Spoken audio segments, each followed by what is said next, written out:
பல மாகாணங்களில் தற்போது காட்டுத்தீ சம்பவங்கள் பதிவாகியுள்ளன. இந்த தீப்பரவல்கள் காரணமாக அவசர நிலைகள் அறிவிக்கப்பட்டுள்ளதுடன் மக்கள் வெளியேற்றப்படுவதை பொது பாதுகாப்பு அதிகாரிகள் உறுதிப்படுத்தியுள்ளனர். பிரிட்டிஷ் கொலம்பியாவில் மட்டும் 70க்கும் மேற்பட்ட காட்டுத்தீ சம்பவங்கள் ஏற்பட்டுள்ளன.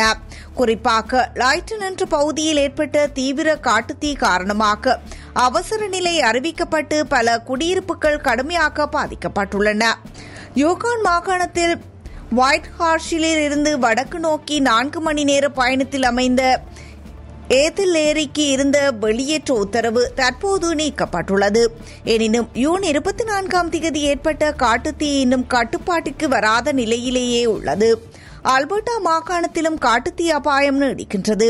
இங்கு 67 காட்டுத்தீக்கான நிகழ்வுகள் பதிவாகியுள்ளன. இதில் 18 தீ விபத்துக்கள் தற்போது கட்டுப்பாடற்ற நிலையில் உள்ளன. கனேடிய காட்டுத்தீ முகாமைத்துவ மையத்தின் தகவலின்படி நாட்டிலெங்கும் தற்போது 465 காட்டுத்தீக்கள் செயலில் உள்ளன.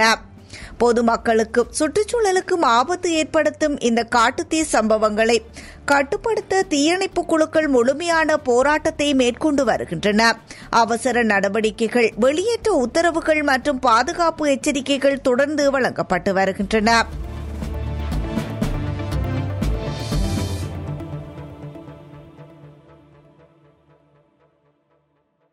யூடியூப் சேனலில் இணைந்திருக்கும் நேர்கள் அனைவருக்கும் எமது நன்றி. எமது காணொலி தொகுப்புகளை தொடர்ந்து நீங்கள் பார்வையிடுவதற்கு கீழிருக்கின்ற பெல் பட்டனை அழுத்துவதனூடாக நோட்டிபிகேஷனில் பல காணொலி தொகுப்புகள் உடனுக்குடன் உங்களை வந்து சேரும். அருகில் இருக்கின்ற முக்கிய காணொலி தொகுப்புகளையும் பார்வையிட தவறாதீர்கள்.